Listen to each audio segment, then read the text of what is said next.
Lettuce edu tips. എല്ലാ PSC ഉദ്യോഗാർത്ഥികൾക്കും lettuce edu ടിപ്സിലേക്ക് സ്വാഗതം. നമ്മൾ ബയോളജിയുടേതായിട്ട് മനുഷ്യ ശരീരത്തെക്കുറിച്ചുള്ള പൊതു അറിവ് എന്നുള്ള ഭാഗം പഠിച്ചു കഴിഞ്ഞു. അപ്പോൾ അതിൻ്റെ ഒരു ടെസ്റ്റ് പേപ്പർ നടത്തണമെന്നുണ്ടായിരുന്നു. അവ നമുക്ക് ഈ ആഴ്ച പറ്റില്ല, ഈ ആഴ്ച നല്ല ഹെക്ടിക്കാണ്. അപ്പോൾ നമുക്ക് അടുത്ത ആഴ്ച കണ്ടക്ട് ചെയ്യാം. അടുത്ത ആഴ്ച നിങ്ങളോട് ഇൻഫോം ചെയ്യപ്പെടാന്നുള്ളത്. അപ്പോൾ അതനുസരിച്ച് നമുക്ക് അടുത്ത ഒരു വെനസ്ഡേ അല്ലെങ്കിൽ Thursday, next week Wednesday or Thursday ഒരു എക്സാം കണ്ടക്ട് ചെയ്യാം കേട്ടോ. മനുഷ്യ ശരീരത്തെക്കുറിച്ചുള്ള പൊതു അറിവാണ്. ഫിസിക്സിൻ്റെയും ചെയ്യാനുള്ളത് എനിക്കറിയാം, ഞാൻ ഒരു ഡേറ്റ് പറയാം, ആ ടൈമിൽ ചെയ്യാം. അപ്പോൾ ഇന്ന് നമുക്ക് ബയോളജിയുടെ തുടർച്ചയായിട്ടുള്ള ജീവകങ്ങളും അപര്യാപ്തത രോഗങ്ങളെയും കുറിച്ച് പഠിക്കാം. അപ്പോൾ അതിൻ്റെ ക്ലാസ്സിലേക്ക് പോകാം. എന്താണ് വൈറ്റമിൻ അല്ലെങ്കിൽ വിറ്റമിൻ? മലയാളത്തിൽ നമുക്ക് ജീവകം എന്ന് പറയാം അല്ലേ? ജീവകം അല്ലെങ്കിൽ വിറ്റമിൻ, അതും അല്ലെങ്കിൽ വൈറ്റമിൻ എന്നും പറയാറുണ്ട്. വൈറ്റമിൻ എന്ന് പറഞ്ഞു കഴിഞ്ഞാൽ നാം കഴിക്കുന്ന ഭക്ഷണ പദാർത്ഥങ്ങളിൽ നിന്നാണല്ലോ നമുക്ക് ഊർജ്ജമൊക്കെ ലഭിക്കുന്നത്. അപ്പം നാം കഴിക്കുന്ന ഭക്ഷണ പദാർത്ഥങ്ങളെ ഊർജമാക്കി മാറ്റുന്ന പ്രവർത്തനത്തിലെ പ്രധാനപ്പെട്ട രാസനിയന്ത്രണ ഘടകമാണ് എന്ന് പറയുന്നത് വൈറ്റമിൻ അല്ലെങ്കിൽ വിറ്റമിൻ. ഓക്കെ, അപ്പം നമ്മുടെ ശരിയായ ശരീര വളർച്ചയ്ക്കും ശരീരപ്രവർത്തനങ്ങൾക്കും ജീവകങ്ങൾ അത്യാവശ്യമാണ്. അപ്പം ഈ ജീവകം എന്നുള്ള പദം ഉണ്ടായത് ലാറ്റിൻ വാക്കായ വിറ്റ ആമീൻസ് എന്നീ പറയുന്ന രണ്ട് പദങ്ങളിൽ നിന്നുണ്ടായതാണ്. ഏത്? വൈറ്റമിൻസ് അല്ലെങ്കിൽ വിറ്റമിൻസ്. വൈറ്റ ഓർ വിറ്റ മീൻസ് എന്താണ്? ലൈഫ് എന്നാണ്. ഓക്കെ, വൈറ്റ ഓർ വിറ്റ മീൻസ് ലൈഫാണ്. ഇതൊരു ലാറ്റിൻ വേർഡാണ്. വിറ്റമിൻ അല്ലെങ്കിൽ ജീവകം എന്നുള്ള പദം ആദ്യമായിട്ട് ഉപയോഗിച്ച വ്യക്തിയാണ് കാസിമർ ഫംഗ. ഓക്കെ, ചില SCRT പുസ്തകത്തിലൊന്നും എവിടെയോ ഞാൻ കണ്ടു വൈറ്റമിൻ കണ്ടുപിടിച്ചത് കാസിമർ ഫംഗാന്ന്. വിറ്റമിൻ കണ്ടുപിടിച്ചത് കാസിമർ ഫംഗ് അല്ല. വിറ്റമിൻ അല്ലെങ്കിൽ ജീവകം എന്നുള്ള ഈ ഒരു നാമകരണം ചെയ്ത വ്യക്തിയാണ് ആരെന്ന് പറയുന്നത്? കാസിമർ ഫംഗ. അപ്പോൾ വിറ്റമിൻ കണ്ടുപിടിച്ചത് ആരായിരിക്കും? വിറ്റമിൻ കണ്ടുപിടിച്ചത് ഫ്രെഡറിക് ഹോപ്കിൻസ് ആണ് വിറ്റമിൻ കണ്ടുപിടിച്ചത്. പക്ഷേ എല്ലാ വൈറ്റമിൻസും അദ്ദേഹം അല്ല കേട്ടോ കണ്ടുപിടിച്ചത്. എന്നാലും പൊതുവേ നമ്മളോട് വിറ്റമിൻസ് കണ്ടുപിടിച്ചത് ആര് എന്ന് ചോദിച്ചു കഴിഞ്ഞാൽ അതിൻ്റെ ആൻസർ ഏതാണ്? ഫ്രെഡറിക് ഹോപ്കിൻസ് ആണ്. നമുക്ക് വിറ്റമിനുകളെ രണ്ടായിട്ട് തിരിക്കാം, ജലത്തിൽ ലയിക്കുന്നവയെന്നും കൊഴുപ്പിൽ ലയിക്കുന്നവയെന്നും. ഓക്കെ, കൊഴുപ്പിൽ ലയിക്കുന്ന വിറ്റമിനുകളാണ് vitamin A, vitamin D, vitamin E and vitamin K. ADEK എന്ന് ഓർത്ത് വയ്ക്കുക, അഡെക്. ഓക്കെ, ദെൻ ജലത്തിൽ ലയിക്കുന്ന വിറ്റമിൻസ് ആണ് ബിയും സിയും. ഓക്കെ, അപ്പോൾ ഇത്രയും കാര്യങ്ങൾ വിറ്റമിൻ്റേതായിട്ട് പഠിച്ചു വെക്കണം. ഈ ഭാഗത്തു നിന്ന് എല്ലാം തന്നെ ക്വസ്റ്റ്യൻ ഉണ്ട്. ഇപ്പോൾ വിറ്റമിനും അപര്യാപ്തത രോഗങ്ങളും നമ്മൾ പഠിക്കുന്നത് തന്നെ വളരെ പ്രധാനപ്പെട്ട ടോപ്പിക്കാണ്. പറയുന്നതിനകത്ത് ഒരു കാര്യം പോലും വിട്ടുകളയാനും ഇല്ല. അപ്പോൾ ശ്രദ്ധിച്ച് പഠിക്കണം, നോട്ട്സ് എഴുതിയെടുക്കുക, പഠിക്കുക. വളരെ ഈസിയാണ്, കാരണം നമ്മൾ സ്കൂൾ തലങ്ങളോട് തന്നെ ഇത് പല പല ഭാഗങ്ങളിലായിട്ട് പഠിച്ചു വന്നുകൊണ്ട് വളരെ ഈസി ആയിട്ടുള്ളൊരു ടോപ്പിക്കാണ് അപര്യാപ്തത രോഗങ്ങളും ജീവകങ്ങളും. ഓക്കെ, അപ്പോൾ ഇവിടെ ഒന്ന് ശ്രദ്ധിച്ചേ. കോ എൻസൈമുകൾ എന്നറിയപ്പെടുന്ന ആഹാര ഘടകങ്ങൾ ഏതാണെന്ന് ചോദിച്ചാൽ അത് ഏതാണ്? വിറ്റമിനുകളാണ്. ഓക്കെ, ജീവകങ്ങളെ അറിയപ്പെടുന്ന മറ്റൊരു പേരാണ് കോ എൻസൈമുകൾ. എൻസൈമുകൾ എന്താണെന്ന് നമുക്കറിയാം, രാസാഗ്നികളാണ് അല്ലെ? ശരീരത്തിലെ ചില രാസാഗ്നികളെയാണ് നമ്മൾ എൻസൈംസ് എന്ന് പറയുന്നത്. അപ്പോൾ അതൊക്കെ നമ്മൾ മനുഷ്യ ശരീരത്തെ കുറിച്ചുള്ള പൊതു അറിവിനകത്തൊക്കെ കുറച്ച് എൻസൈംസ് ഒക്കെ പറഞ്ഞു പോയിട്ടുണ്ട്. ഇവിടെ കോ എൻസൈംസ് എന്നറിയപ്പെടുന്ന ആഹാര ഘടകങ്ങളാണ് എന്ന് പറയുന്നത് വിറ്റമിൻസ്. ഇമ്പോർട്ടൻ്റ് ആണ്, പ്രീവിയസ് ഇയർ ക്വസ്റ്റ്യൻ ആണ്. കോ എൻസൈമുകൾ എന്നറിയപ്പെടുന്നത് എന്താ? അത് വൈറ്റമിൻസ് ആണ്. അപ്പോൾ ഇമ്പോർട്ടൻ്റ് ആണ്, നോട്ട് ചെയ്തോണം. നെക്സ്റ്റ്, വിറ്റമിൻ അല്ലെങ്കിൽ ജീവകം എന്ന പദം ആദ്യമായി നൽകിയ വ്യക്തി കാസിമർ ഫംഗ. മറ്റൊരു പ്രീവിയസ് ഇയർ ക്വസ്റ്റ്യൻ ആണ്, മോസ്റ്റ് ഇമ്പോർട്ടൻ്റ് ആണ്, ഇനിയും ചോദിച്ചേക്കാം. വിറ്റമിൻ കണ്ടെത്തിയത് ഫ്രെഡറിക് ഹോപ്കിൻസ്. മോസ്റ്റ് ഇമ്പോർട്ടൻ്റ് ആണ് കേട്ടോ. വിറ്റമിൻ കണ്ടെത്തിയത് ഫ്രെഡറിക് ഹോപ്കിൻസ്. ദെൻ ജലത്തിൽ ലയിക്കുന്ന വിറ്റമിനുകൾ വിറ്റമിൻ ബിയും വിറ്റമിൻ സിയും. ഇതും ഇമ്പോർട്ടൻ്റ് ആണ്, പ്രീവിയസ് ഇയർ ക്വസ്റ്റ്യൻ ആണ്. 4 ഓപ്ഷൻ തന്നിട്ട് ഒന്നുകിൽ ബി തരാം അല്ലെങ്കിൽ സി തരാം. അപ്പോൾ ഓർത്ത് വയ്ക്കണം, ബിയും സിയും എവിടെയാണ്? ജലത്തിൽ ലയിക്കുന്ന വിറ്റമിൻസ് ആണ്. ദെൻ കൊഴുപ്പിൽ ലയിക്കുന്ന വിറ്റമിനുകളാണ് vitamin A, vitamin D, vitamin E, vitamin K. നമുക്കിത് ഇങ്ങനെ തന്നെ അഡെക്ക് എന്ന് ഓർത്ത് വയ്ക്കുക. അഡെക്ക് എന്ന് ഓർത്ത് വെച്ച് കഴിഞ്ഞാൽ ഇത് ഈസി ആയിട്ട് പഠിച്ചെടുക്കാൻ പറ്റും. Okay, vitamin A, vitamin D, vitamin E, vitamin K, ഇതാണ് കൊഴുപ്പിൽ ലയിക്കുന്നവ. 4 ഓപ്ഷൻ തന്നിട്ട് വേണമെങ്കിൽ ചോദിക്കാം, ഇതിൽ കൊഴുപ്പിൽ ലയിക്കുന്നവയേത് അല്ലെങ്കിൽ കൊഴുപ്പിൽ ലയിക്കാത്തവയേത്, ഇങ്ങനെയൊക്കെ ചോദിക്കാം.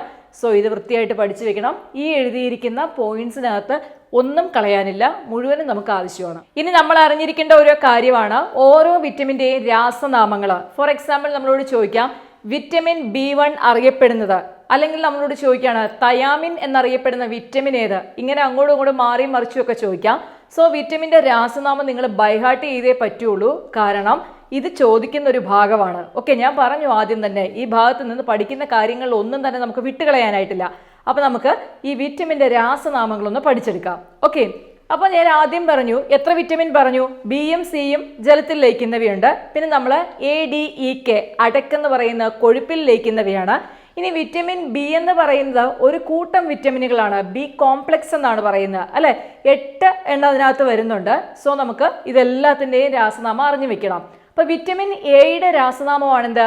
റെറ്റിനോള്. വിറ്റമിൻ എയുടെ രാസനാമമാണ് റെറ്റിനോള്. പഠിച്ചെടുക്കാൻ നല്ല എളുപ്പമാണ് അല്ലെ. റെറ്റിന നമ്മൾ എവിടെയാ പഠിച്ചത്? കണ്ണിലാണല്ലേ പഠിച്ചത്. കണ്ണ് പഠിച്ചപ്പോഴല്ലേ റെറ്റിനയെ കുറിച്ച് പഠിച്ചത്. ഓക്കെ, അപ്പം കണ്ണിൻ്റെ അതായത് നമ്മുടെ കാഴ്ചശക്തിക്ക് സഹായകമാകുന്ന വിറ്റമിനാണ് എന്ന് പറയുന്ന വിറ്റമിൻ എ. അപ്പൊ കണ്ണിൽ തന്നെ ഉള്ളതാണെന്ത്? റെറ്റിന. അപ്പൊ നമുക്ക് വിറ്റമിൻ എയുടെ പേര് പഠിച്ചു വയ്ക്കാൻ സാധിക്കും, എന്താ? റെറ്റിനോള്. ഓക്കെ, വിറ്റമിൻ എ അറിയപ്പെടുന്ന പേരാണ് റെറ്റിനോള്. റെറ്റിനയുമായിട്ട് നമുക്ക് കണക്ട് ചെയ്ത് വിറ്റമിൻ എയെ പഠിച്ചു വെക്കാം. Next vitamin B1. വിറ്റമിൻ B1ന്റെ രാസനാമമാണെന്ത്? തയാമിൻ. തയാമിൻ എന്നറിയപ്പെടുന്ന വിറ്റമിൻ ആണെന്ത്? B1. ഓക്കെ, പഠിച്ചേ പറ്റുള്ളൂ. വിറ്റമിൻ B1 അറിയപ്പെടുന്ന പേരാണ് thiamine. Next vitamin B2. Vitamin B2 അറിയപ്പെടുന്ന പേരാണിത് റൈബോഫ്ലാവിൻ. ഓക്കെ, റൈബോഫ്ലാവിൻ എന്നറിയപ്പെടുന്നതാണ് vitamin B2, riboflavin. Next vitamin B3. Vitamin B3 അറിയപ്പെടുന്ന പേരാണ് നിയാസിൻ അല്ലെങ്കിൽ നിക്കോട്ടിനിക് ആസിഡ്. നിക്കോട്ടിനിക് ആസിഡ് അല്ലെങ്കിൽ നിയാസിൻ. ഇത് ഓർത്തു വെക്കാൻ എളുപ്പമാണ്. B3 നമ്മളിങ്ങനെ 3 എന്ന് എഴുതുന്ന സമയത്തെ കണ്ടോ, 3 എന്ന് എഴുതുമ്പോഴത്തേക്കും ഇതിനെ ഒന്ന് ചരിച്ചത് ഇങ്ങനെ എഴുതി കഴിഞ്ഞാൽ നമുക്ക് മൂക്കിൻ്റെ ഒരു ഷേപ്പ് കിട്ടും അല്ലേ, ഈ 3. അപ്പം ഇതിങ്ങനെ ഈ 3 നമ്മൾ ഇങ്ങനെ എന്ന് എഴുതുകയാണെങ്കിൽ മൂക്കിൻ്റെ ഒരു ഷേപ്പ് പോലെ വരുന്നില്ല നമ്മുടെ ഈ 2 ദ്വാരങ്ങളും ഒക്കെ ആയിട്ട്. അപ്പം നോസ് ആയിട്ട് കണക്ട് ചെയ്ത് വെക്കാൻ പറ്റും എന്ത്? B3 നിയാസിൻ അല്ലെ. ആ 3യെ നമുക്ക് നോസുമായിട്ട് കണക്ട് ചെയ്ത് പഠിക്കാം. B3 എന്ന് പറയുന്നത് എന്താണ്? നിയാസിൻ അല്ലെങ്കിൽ നോസ് നിയാസിൻ. ഇങ്ങനെ ഓർത്ത് വെക്കുക, നിയാസിൻ അല്ലെങ്കിൽ നിക്കോട്ടിനിക് ആസിഡ്. അപ്പൊ B3 നമ്മൾ പഠിച്ചു. ഇനി ഏതാണ്? വിറ്റാമിൻ B5 ഉണ്ട് അല്ലെ. B5 അറിയപ്പെടുന്ന പേരാണ് പാൻറ്റോത്തനിക് ആസിഡ്. ഓക്കെ, വിറ്റാമിൻ B5നെ വിളിക്കുന്നതാണ് പാൻറ്റോത്തനിക് ആസിഡ്. ഇത് നമുക്ക് പഠിച്ചെടുക്കാൻ പറ്റും. നമ്മൾ ഹിന്ദിയിൽ എങ്ങനെയാണ് എണ്ണുന്നത്? 1 2 3 4 5 അല്ലെ. 5 എന്ന് പറയുമ്പോഴേ എത്രയുള്ളൂ? 5 ആയത്. അപ്പൊ ആ 5ഉം പാൻറ്റോ അങ്ങനെ ഓർത്ത് വയ്ക്കുക. പാൻറ്റോത്തനിക് 5ഉമായിട്ട് ബന്ധപ്പെടുത്തി പഠിച്ചെടുക്കുക. ഓക്കെ, അപ്പൊ വിറ്റാമിൻ B5 ആണെന്ന് പറയുന്ന പാൻറ്റോത്തനിക് ആസിഡ്. നെക്സ്റ്റ് വിറ്റമിൻ B6 ആണ്. വിറ്റമിൻ B6നെ വിളിക്കുന്നതാണ് പിരിഡോക്സിൻ. ഓക്കെ, പിരിഡോക്സിൻ എന്നറിയപ്പെടുന്നതാണ് ഏതാ? Vitamin B6, pyridoxine.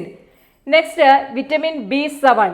Vitamin B7 ആണ് ബയോട്ടിൻ. വളരെ എളുപ്പത്തിൽ നമുക്ക് പഠിച്ചു വെക്കാം അല്ലെ. B7 biotin. കണ്ടോ, ഇത് എൻഡ് ചെയ്യുന്ന ടിന്നിനകത്താണ്. ഇവിടെ നോക്കിയാൽ B7 ആണ്. നമ്മൾ 7up ഒക്കെ കഴിക്കാനല്ലേ, തംസപ്പ് 7up. അതിനകത്ത് 7up നമുക്ക് എന്തിലാണ് കിട്ടുന്നത്? ടിന്നിലാണ് കിട്ടുന്നത് അല്ലെ. 7up കിട്ടുന്നത് എന്തിലാണ്? ടിന്നിലാണ് കിട്ടുന്നത്. അപ്പോൾ വിറ്റമിൻ B7 എന്താണ്? ബയോട്ടിൻ. ഓക്കെ, വിറ്റമിൻ B7 ആണ് biotin. Next vitamin B9. Vitamin B9 എല്ലാവർക്കും തന്നെ അറിയാവുന്ന കാര്യമാണ്. ഫോളിക് ആസിഡ് അല്ലെ. ഫോളിക് ആസിഡ് ആണെന്താ? Vitamin B9. Next vitamin B12 cyanocobalamin. Cobalt അടങ്ങിയിട്ടുള്ളതാണ്. അപ്പൊ നമുക്ക് ആ പേരിൽ നിന്ന് തന്നെ കൊബാലമിൻ കണ്ടോ, കൊബാൾട്ട് അടങ്ങിയിട്ടുണ്ട്. സയനോകൊബാലമിൻ എന്നറിയപ്പെടുന്നതാണ് എന്താ? Vitamin B12. Next vitamin C. Vitamin C അറിയപ്പെടുന്ന പേരാണ് അസ്കോർബിക് ആസിഡ്. PSCക്ക് ഒരുപാട് തവണ റിപ്പീറ്റ് ചെയ്തിട്ടുള്ള ഒരു ഭാഗമാണ് വിറ്റമിൻ സിയെ കുറിച്ചുള്ള ചോദ്യങ്ങൾ. ഓക്കെ, അപ്പോൾ വിറ്റമിൻ സി അറിയപ്പെടുന്ന പേരാണ് അസ്കോർബിക് ആസിഡ്.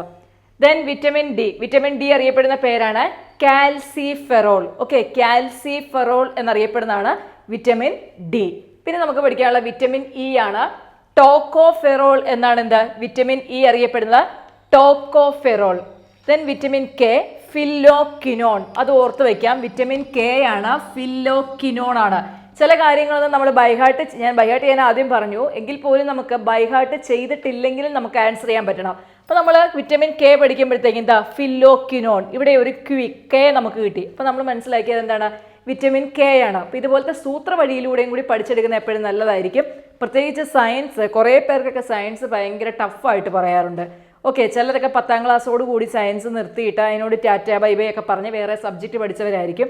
അപ്പോൾ അങ്ങനെയുള്ളവരൊക്കെ സയൻസ് ബുദ്ധിമുട്ടായിട്ട് പറയാറുണ്ട്. അപ്പോൾ ഈ പേരൊക്കെ ഓർത്തിരിക്കാനായിട്ട് ബുദ്ധിമുട്ടാണെങ്കിൽ നിങ്ങൾ തന്നെ ഇതുപോലെ എന്തെങ്കിലും ഒരു സൂത്രപ്പണിയൊക്കെ കണ്ട് പഠിച്ചു വെക്കുക. ഓക്കെ, കോഡ് ചിലപ്പോൾ നമ്മൾ മറന്നു, അതിലും ഭേദം നമ്മൾ കാണുമ്പോഴേ നമുക്ക് എഴുതാൻ വേണ്ടി ഇതേപോലത്തെ സൂത്രപ്പണികൾ കണ്ടുപിടിക്കുക. ഓക്കെ, അപ്പം ഈ രാസനാമങ്ങളെല്ലാം ഓർത്ത് വെക്കണം, ഇമ്പോർട്ടൻ്റ് ആണ്. ഓക്കെ, ഇത് നോട്ട്ബുക്കിൽ എഴുതിയെടുക്കുകയോ അല്ലെങ്കിൽ സ്ക്രീൻഷോട്ട് എടുത്ത് പഠിക്കുകയോ എന്താണെന്ന് വെച്ചാൽ ചെയ്തോണം. വിറ്റമിനുകളുടെ പേരുകൾ നമ്മൾ പഠിച്ചു കഴിഞ്ഞു. ഇനി നമുക്ക് ഓരോ വിറ്റമിനുകളെയും കുറിച്ച് പഠിക്കാം. ഓക്കെ, ആദ്യം തന്നെ കൊഴുപ്പിൽ ലയിക്കുന്ന വിറ്റമിനുകളെ കുറിച്ച് പഠിക്കാം. കൊഴുപ്പിൽ ലയിക്കുന്ന വിറ്റമിനുകളിൽ ആദ്യം നമുക്ക് വിറ്റമിൻ എയെ കുറിച്ച് പഠിക്കാം. ഓക്കെ, വിറ്റമിൻ എയുടെ പ്രത്യേകത എന്ന് പറഞ്ഞാൽ നമ്മുടെ കണ്ണിന് സംരക്ഷണം നൽകുന്ന വിറ്റമിനാണ്, അല്ലെങ്കിൽ കാഴ്ചശക്തി വർദ്ധിപ്പിക്കുന്ന വിറ്റമിൻ ഒക്കെയാണ് എന്ന് പറയുന്ന വിറ്റമിൻ എ. നമ്മൾ കൊച്ചുകുട്ടികളൊക്കെ ആയിരിക്കും വീട്ടിൽ പറയലേ, ഇലക്കറികൾ കൂടുതൽ കഴിക്കണം, പഠിക്കുന്ന കുട്ടിയാണ്, കണ്ണിന് അങ്ങനെ വേണം ഇങ്ങനെ വേണം എന്നൊക്കെ നമ്മളോട് പറയുമായിരുന്നു. അപ്പോൾ അതിൽ നിന്ന് തന്നെ ബന്ധപ്പെടുത്തി നമുക്ക് പഠിക്കാൻ പറ്റും നമ്മുടെ കണ്ണിന് അല്ലെ സംരക്ഷിക്കുന്ന അല്ലെങ്കിൽ കാഴ്ചശക്തിക്ക് വേണ്ടി ഉതകുന്ന രീതിയിലുള്ള വിറ്റമിനാണ് എന്ന് പറയുന്ന വിറ്റമിൻ എ എന്ന് പറയുന്നത്. ദെൻ വിറ്റമിൻ എ കൂടുതലടങ്ങിയ ഭക്ഷണം നമ്മൾ കഴിച്ചു കഴിഞ്ഞാൽ എന്ത് ചെയ്യും? വിറ്റമിൻ എ വർദ്ധിച്ചുകൊണ്ടിരിക്കും. സോ അങ്ങനെ അമിതമായിട്ടുള്ള വിറ്റമിൻ എയെ കരളിൽ സംഭരിക്കപ്പെടുകയാണ് ചെയ്യുന്നത്. അപ്പോൾ ഓർത്ത് വയ്ക്കുക, കരളിൽ സംഭരിക്കുന്ന വിറ്റമിനാണ് എന്ന് പറയുന്ന വിറ്റമിൻ എ. ഓക്കെ, കണ്ണിനെ പ്രൊട്ടക്റ്റ് ചെയ്യുന്നു, അതുപോലെ തന്നെ എന്ത് ചെയ്യുന്നുണ്ട്, നമ്മുടെ കരളിൽ സംഭരിക്കുന്ന വിറ്റമിൻ കൂടിയാണ് വിറ്റമിൻ എ. ഇനി ഈ വിറ്റമിൻ എ ആണ് നമ്മുടെ കൊച്ചു കുട്ടികൾക്കൊക്കെ പ്രതിരോധ കുത്തിവയ്പ് എടുക്കുന്നതിനോടൊപ്പം തന്നെ അവർക്ക് വിറ്റമിൻസും കൂടി കൊടുക്കും. വിറ്റമിൻ ഡ്രോപ്സ് അവർക്ക് വായിൽ കൊടുക്കുന്നതാണ്. അപ്പോൾ അതിനകത്ത് ഈ കൊടുക്കുന്നത് ഏതാണ്? വിറ്റമിൻ എ ആണ് കൊടുക്കുന്നത്. ഓക്കെ, അപ്പോൾ ഓർത്ത് വയ്ക്കുക, പ്രതിരോധ കുത്തിവയ്പ് കുട്ടികൾക്ക് കൊടുക്കുന്നതിനോടൊപ്പം നൽകുന്ന വിറ്റമിൻ ആണ് എന്ന് പറയുന്നത് വിറ്റമിൻ എ. ഓക്കെ, പിന്നെ ഓർത്ത് വെക്കേണ്ട കാര്യം എന്ന് പറഞ്ഞു കഴിഞ്ഞാൽ വിറ്റമിൻ എ നമുക്ക് എന്തിൽ നിന്നെല്ലാം ലഭിക്കുന്നു എന്നും കൂടി അറിഞ്ഞു വെക്കുക. പ്രധാനമായിട്ടും നമുക്ക് വിറ്റമിൻ എ ലഭിക്കുന്നത് ഈ പറഞ്ഞതുപോലെ ഇലക്കറികളിൽ നിന്നാണ് അല്ലേ.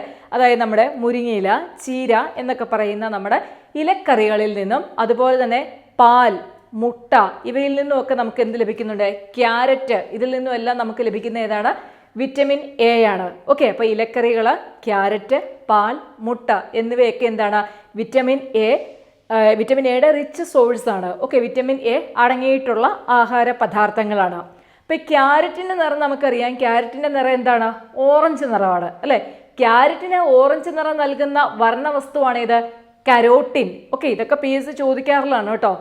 ഓറഞ്ചിന് വർണ്ണവസ്തു, അതായത് ക്യാരറ്റിന് ഓറഞ്ച് കളർ നൽകുന്ന വർണ്ണവസ്തുവാണ് എന്ന് പറയുന്നത് കരോട്ടിൻ എന്നറിയപ്പെടുന്നത്. ഓക്കെ, അപ്പം നമ്മുടെ ബീറ്റ കരോട്ടിനാണ് പ്രോ വിറ്റമിൻ എ എന്നറിയപ്പെടുന്നത്. ചോദിച്ചിട്ടുണ്ട്, പ്രോ വിറ്റമിൻ എ എന്നറിയപ്പെടുന്ന ഏതാണ്?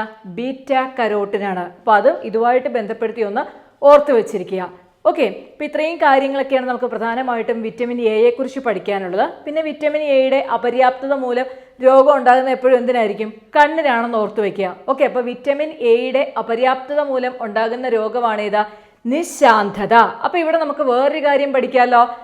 വിറ്റാമിൻ എ പ്രൊഡ്യൂസ് ചെയ്യുന്ന എന്താ പറയുന്നത് വർണ്ണവസ്തുക്കളാണ് ഏതൊക്കെ? റോഡോപ്സിനും അയഡോപ്സിനും. കണ്ണ് പഠിച്ച സമയത്ത് നമ്മൾ റോഡോപ്സിനും അയഡോപ്സിനും ഒക്കെ പഠിച്ചിരുന്നു. അപ്പോൾ നമ്മൾ പറഞ്ഞു മങ്ങിയ വെളിച്ചത്തിൽ, ഡിം ലൈറ്റിൽ കാഴ്ച സാധ്യമാക്കുന്നതാണ് ഏതാ? റോഡോപ്സിൻ അല്ലെ. തീവ്രപ്രകാശത്തിൽ കാഴ്ച സാധ്യമാക്കുന്നതാണ് ഏതാ? അയഡോപ്സിൻ. അപ്പോൾ ഈ രണ്ട് വർണ്ണവസ്തുക്കൾ പ്രൊഡ്യൂസ് ചെയ്യുന്ന ആരാണ്? നമ്മുടെ വിറ്റമിൻ എ ആണ്. അപ്പോൾ ഓർത്ത് വയ്ക്കുക, ഈ മങ്ങിയ പ്രകാശത്തിൽ കാഴ്ചശക്തി ഇല്ലാതാവുക, അതായത് സന്ധ്യ ആകുന്ന സമയത്ത് കാഴ്ചശക്തി നഷ്ടപ്പെടുന്ന അവസ്ഥയാണല്ലോ നിശാന്തത അല്ലെ. രാത്രിയാകുമ്പോൾ അന്ധത, അതാണ് നിശാന്തത അല്ലെങ്കിൽ മാലക്കണ്ണ്. വിറ്റാമിൻ എയുടെ അഭാവത്തിലുണ്ടാകുന്ന അല്ലെങ്കിൽ അപര്യാപ്തത കൊണ്ടുണ്ടാകുന്ന അസുഖമാണ് ഏതാ? നിശാന്തത, അതല്ലെങ്കിൽ മാലക്കണ്ണ്. പിന്നെ വിറ്റാമിൻ എയുടെ അപര്യാപ്തത കൊണ്ടുണ്ടാകുന്ന മറ്റൊരു രോഗമാണ് ഡ്രൈ ഐസ്, കണ്ണ് വരണ്ടു പോകുന്ന അവസ്ഥ. നമ്മൾ വേറൊരു പേരിൽ അറിയപ്പെടും സിറോഫ്താൽമിയ. ഓക്കെ, അപ്പം നിശാന്തതയും സിറോഫ്താൽമിയയുമാണ് വിറ്റാമിൻ എയുടെ അഭാവം മൂലമുണ്ടാകുന്ന രോഗങ്ങൾ. ഈ പറഞ്ഞിരിക്കുന്ന ഈ പോയിന്റ്സ് കൂടി ഒന്ന് നോട്ട്ബുക്കിലേക്ക് എഴുതിയെടുക്കുക. അപ്പോൾ അതിന് മുമ്പ് ഞാൻ ജസ്റ്റ് ഒന്ന് വായിക്കാം. വിറ്റമിൻ എയെ കുറിച്ചാണ് നമ്മൾ പറയുന്നത്. കണ്ണിന്റെ ആരോഗ്യത്തിന് വേണ്ട വിറ്റമിൻ എ ആണ്. ഇതൊരു പ്രീവിയസ് ഇയർ ക്വസ്റ്റ്യൻ ആണ് കേട്ടോ. കണ്ണിന്റെ ആരോഗ്യത്തിന് വേണ്ട വിറ്റമിൻ ആണ് വിറ്റമിൻ എ. ദെൻ കരളിൽ സംഭരിക്കുന്ന vitamin A, another previous year question ആണ്. പ്രതിരോധ കുത്തിവയ്പ്പിനോടൊപ്പം കുഞ്ഞുങ്ങൾക്ക് നൽകുന്ന വിറ്റമിൻ എ ആണ്. ഗോൾഡൻ റൈസിൽ അടങ്ങിയിരിക്കുന്ന വിറ്റമിൻ അല്ലെങ്കിൽ സുവർണ നെല്ലിൽ അടങ്ങിയിരിക്കുന്ന വിറ്റമിൻ, പ്രീവിയസ് ഇയർ ക്വസ്റ്റ്യൻ ആണ്. ഏതാണ്? അതും വിറ്റമിൻ എ ആണ്. ദെൻ ഇലക്കറികൾ, ക്യാരറ്റ്, പാൽ, മുട്ട എന്നിവയിൽ അടങ്ങിയിരിക്കുന്ന വിറ്റമിനാണ് വിറ്റമിൻ എ എന്ന് പറയുന്നത്. ക്യാരറ്റിന് നിറം നൽകുന്ന വർണ്ണകം കരോട്ടിൻ. പ്രീവിയസ് ഇയർ ക്വസ്റ്റൻ ആണ്. ക്യാരറ്റിന് നിറം നൽകുന്ന വർണ്ണകം കരോട്ടിൻ. ദെൻ പ്രോവിറ്റമിൻ എ എന്നറിയപ്പെടുന്ന വർണ്ണവസ്തു beta carotene. Another previous year question. Provitamin A എന്നറിയപ്പെടുന്ന വർണ്ണവസ്തു ബീറ്റ കരോട്ടിൻ. വിറ്റമിൻ എ ഉൽപ്പാദിപ്പിക്കുന്ന വർണ്ണവസ്തുക്കൾ റോഡോപ്സിൻ, അയഡോപ്സിൻ. റോഡോപ്സിൻ ഓർമ്മയുണ്ടല്ലോ, മങ്ങിയ വെളിച്ചമാണ് അല്ലെ, ഡിം ലൈറ്റ് ആണ്. അയഡോപ്സിൻ തീവ്രപ്രകാശമാണ്. ദെൻ വിറ്റമിൻ എയുടെ അപര്യാപ്തത രോഗങ്ങൾ അല്ലെങ്കിൽ വിറ്റമിൻ എയുടെ കുറവ് മൂലമുണ്ടാകുന്ന രോഗങ്ങളാണ് ഏതൊക്കെ? നിശാന്തത അല്ലെങ്കിൽ അറിയപ്പെടുന്ന പേരാണ് മാലക്കണ്ണ്. ദെൻ സിറോഫ്താൽമിയ, അതും അല്ലെങ്കിൽ ഡ്രൈ ഐസ് എന്ന് അറിയപ്പെടുന്നു. ഓക്കെ, അപ്പോൾ ഇത്രയും കാര്യങ്ങളും കൂടി നിങ്ങളൊന്ന് നോട്ട്ബുക്കിലേക്ക് കുറിച്ചെടുക്കുക, പഠിക്കുക. അപ്പോൾ ഇന്നത്തെ ഈ ക്ലാസ്സിൽ നമ്മൾ പറഞ്ഞിരിക്കുന്നത് എന്തായിരുന്നു? വിറ്റമിനുകളെ കുറിച്ച് പറഞ്ഞു. കൊഴുപ്പിൽ ലയിക്കുന്ന, ജലത്തിൽ ലയിക്കുന്ന വിറ്റമിൻ കണ്ടുപിടിച്ചത് ആരാന്ന് പറഞ്ഞു. വിറ്റമിനെ നാമകരണം ചെയ്ത വ്യക്തി ആരാന്ന് പറഞ്ഞു അല്ലെ. പിന്നെന്താ പറഞ്ഞത്? വിറ്റമിൻ്റെ രാസനാമങ്ങൾ നമ്മൾ പഠിച്ചെടുത്തു. ഓരോന്ന് നിങ്ങൾ പഠിക്കുന്ന സമയത്തുണ്ടല്ലോ ഇങ്ങനെ ജസ്റ്റ് അതിങ്ങനെ റിപ്പീറ്റ് ചെയ്ത് പഠിക്കാൻ ശ്രമിക്കണം. അങ്ങനെയാണെങ്കിൽ ബൈഹാർട്ട് ചെയ്യാം. ഇനിയിപ്പോൾ ബൈഹാർട്ട് ചെയ്യാൻ കഴിയത്തില്ല എന്നുണ്ടെങ്കിൽ ജസ്റ്റ് ഇങ്ങനെ ഓർത്ത് വെക്കാനായിട്ട് ഒരു ട്രിക്സ് ഇട്ട് പഠിക്കുക അല്ലെ. ഇപ്പോൾ ഫോർ എക്സാമ്പിൾ ഞാൻ B7 പറഞ്ഞു. B7 എന്തായിരുന്നു? ബയോട്ടിൻ. പെട്ടെന്ന് തന്നെ നമുക്ക് ഓർമ്മ വരും. അത് എന്തുകൊണ്ടാണ്? നമ്മുടെ 7 എന്തിലാണ്? ടിന്നിലാണ് ഇരിക്കുന്നത്. അപ്പോൾ ഇത് ഏതോ ഒരു ടിന്നിലാണ്. ഇതിരിക്കുന്ന ടിൻ എങ്ങനെയാണ്? ബയോട്ടിന്നാണ്. ഓക്കെ, അപ്പോൾ ഇതുപോലത്തെ കാര്യങ്ങളൊക്കെ ഇങ്ങനെയൊക്കെ പഠിച്ചു വെച്ച് കഴിഞ്ഞാൽ അതും നമ്മുടെ മെമ്മറിയിൽ നിൽക്കും. ഓക്കെ, പിന്നെ നമ്മളിപ്പോൾ ജീവകം എ പറഞ്ഞു. ജീവകം എ ഇത്രയും പോയിന്റ്സ് ഒക്കെ പഠിച്ചു വെക്കുക. അപ്പോൾ ഇതിൽ നിന്നൊക്കെ നമ്മളോട് പ്രീവിയസ് ഇയർ ചോദിച്ചിട്ടുണ്ട്, ഇനിയും ചോദിക്കാവുന്നതാണ്. കാരണം നമ്മൾ എല്ലാ ക്വസ്റ്റ്യൻ പേപ്പറിലും കാണുന്നതാണ് വിറ്റമിനെ ബേസ് ചെയ്തുള്ള ക്വസ്റ്റ്യൻസ്. ഓക്കെ, അപ്പോൾ നിങ്ങൾ സയൻസ് പഠിക്കുന്ന സമയത്ത് വിറ്റമിൻസിന് വളരെ ഇമ്പോർട്ടൻസ് കൊടുത്ത് വേണം പഠിക്കാനായിട്ട്. ഇതൊരിക്കലും വിട്ടുകളയരുത്. കാരണം നമ്മുടെ മാർക്ക് പോകുന്ന ഒരു ഏരിയയാണ്. നമ്മളെ സംബന്ധിച്ചിടത്തോളം ഇപ്പോൾ ഒരു കോമ്പറ്റേറ്റീവ് എക്സാം എഴുതുമ്പോഴത്തേക്കും 1 മാർക്ക് എന്ന് പറയുന്നത് നിസ്സാരമല്ല. കാരണം നിങ്ങളുടെ ഈ 1 മാർക്കായിരിക്കും നിങ്ങളെ റാങ്ക് ലിസ്റ്റിൽ ചിലപ്പോൾ അങ്ങേ അറ്റം കൊണ്ട് എത്തിക്കുന്നതും ഈ 1 മാർക്ക് നഷ്ടപ്പെട്ടു കഴിഞ്ഞാൽ പോകുന്നത് ഇങ്ങേ അറ്റത്തേക്കുമായിരിക്കും. ഓക്കെ, അപ്പോൾ ഇങ്ങനത്തെ കാര്യങ്ങൾ ശ്രദ്ധിച്ചോണം. നമുക്ക് എവിടെയൊക്കെ മാർക്ക് സ്കോർ ചെയ്യാൻ പറ്റുമോ? അപ്പം നമുക്കറിയാമല്ലോ, ഇപ്പോൾ ക്വസ്റ്റ്യൻ പേപ്പർ എടുത്ത് നോക്കുന്നത് കുറച്ച് വർഷങ്ങൾക്ക് മുന്നിലേക്കുള്ള ക്വസ്റ്റ്യൻ പേപ്പർ എടുത്ത് നോക്കുമ്പോൾ നമുക്കറിയാം എല്ലാ പരീക്ഷയ്ക്കും എന്ത് ചോദിച്ചിട്ടുണ്ട്? വിറ്റമിൻസ് ചോദിച്ചിട്ടുണ്ട്. അപ്പോൾ ഈ വരുന്ന പരീക്ഷയ്ക്കും എന്തുണ്ട്? വിറ്റമിൻസ് ചോദിക്കും. കാരണം സിലബസിൽ ഒന്നാമത് പ്രത്യേകം എടുത്തത് പറഞ്ഞിട്ടുണ്ട്. അല്ലാത്ത ഒരു കാര്യം എന്ന് പറഞ്ഞാൽ എല്ലാ പരീക്ഷയ്ക്കും ഇത് ചോദിക്കാറുണ്ട്. പിന്നെ നമ്മുടെ എന്താ പറയുന്നത്, നാച്ചുറൽ സയൻസിനെ സംബന്ധിച്ചിടത്തോളം അല്ലെങ്കിൽ ബയോളജിയെ സംബന്ധിച്ചിടത്തോളം വളരെ പ്രധാനപ്പെട്ട ഒരു ഏരിയയാണ് ഇത് വിറ്റമിൻ. അപ്പോൾ ഇങ്ങനെ നമ്മൾ പ്രധാനപ്പെട്ട ഏരിയയും കൂടി കണ്ടെത്തി പഠിക്കുകയാണെന്നുണ്ടെങ്കിൽ വളരെ ഗുണം ചെയ്യും. പിന്നെ എപ്പോഴും അറിയാലോ, ഹാർഡ് വർക്കിനേക്കാളും കുറേ കൂടി നമുക്ക് ഇന്ന് ആവശ്യം എന്ത് തന്നെയാണ്? സ്മാർട്ട് വർക്കാണ്. ഓക്കെ, സ്മാർട്ട് വർക്ക് എന്ന് പറയുന്ന ഇപ്പോൾ ഈ പറഞ്ഞ ഒരു മെത്തേഡ് പ്രീവിയസ് ഇയർ ക്വസ്റ്റ്യൻ എടുത്തപ്പോൾ ഏതെല്ലാം ഏരിയയൊക്കെ എങ്ങനെയൊക്കെ റിപ്പീറ്റ് ചെയ്ത് ചോദിച്ചിട്ടുണ്ടോ എല്ലാം. ഇപ്പം ഫോർ എക്സാമ്പിൾ LDCയുടെ ക്വസ്റ്റ്യൻ പേപ്പർ ആണെന്നുണ്ടെങ്കിൽ നമുക്കറിയാം പല ജില്ലകളിലായിട്ടാണ് നടത്തുന്നത്. അതായത് 6-7 എക്സാംസ് ഒക്കെ നടത്തും. അപ്പോൾ ഈ 6-7 എക്സാംസിൻ്റെ ക്വസ്റ്റ്യൻ പേപ്പറിൽ ഏത് ഭാഗമൊക്കെയാണ് റിപ്പീറ്റ് ചെയ്തിട്ടുള്ളത്. അപ്പോൾ അങ്ങനെ നോക്കുമ്പോൾ നമുക്കറിയാൻ പറ്റും വിറ്റമിൻ റിപ്പീറ്റ് ചെയ്തിട്ടുണ്ട്. അപ്പോൾ ഇത് അത്യാവശ്യമാണ്. അപ്പോൾ ഇതുപോലുള്ള സ്മാർട്ട് വർക്കുകൾ കണ്ടെത്തി പഠിക്കാൻ ശ്രമിക്കണം. ഓക്കെ, തൽക്കാലം ഇവിടെ ഈ ക്ലാസ് നിർത്തുവാണ്. കാരണം നിങ്ങൾ ഇത് വൃത്തിക്ക് പഠിച്ചു വെക്കുക. എന്നിട്ട് നമ്മൾ അതിൻ്റെ 2ാം പാർട്ട് വരാം. സെക്കൻഡ് പാർട്ട് പഠിക്കാൻ വരുമ്പോഴത്തേക്കും ഫസ്റ്റ് പാർട്ട് സ്ട്രോങ് ആയിരിക്കണം. പിന്നെ നമുക്ക് പഠിക്കേണ്ടതായിട്ട് വരരുത്. ഓക്കെ, അതായത് പിന്നീട് നമ്മൾ പരീക്ഷ എടുക്കുമ്പോഴത്തേക്കും നമുക്കിത് ജസ്റ്റ് വായിച്ചു പോകുമ്പോഴേ നമ്മുടെ മെമ്മറിയിൽ തെളിയണം. അതേ രീതിയിൽ പഠിച്ചെടുക്കുക. അതുകൊണ്ടാണ് ഞാനിത് ഇവിടെ വെച്ച് നിർത്തിയത്. ഇനി അടുത്ത ക്ലാസ്സിൽ നമുക്ക് ബാക്കി വിറ്റമിൻസിനെ കുറിച്ച് പഠിക്കാം. അപ്പോൾ പതിവ് പോലെ തന്നെ ചാനൽ ഇഷ്ടപ്പെട്ടുവെങ്കിൽ നിങ്ങൾ HUS EduTips എന്ന് പറയുന്ന ചാനൽ സബ്സ്ക്രൈബ് ചെയ്യണം. പിന്നെ നിങ്ങൾ എന്ത് ചെയ്യുക, ഈ ചാനലിൻ്റെ ലിങ്ക് നിങ്ങളോടൊപ്പം പ്രിപ്പയർ ചെയ്യുന്ന മറ്റു ഉദ്യോഗാർത്ഥികൾക്ക് കൂടി ഒന്ന് ഷെയർ ചെയ്യുക. അപ്പോൾ നാളെ നമുക്ക് ഇതിൻ്റെ കണ്ടിന്യൂഷൻ ക്ലാസ്സുമായിട്ട് കാണാം. താങ്ക്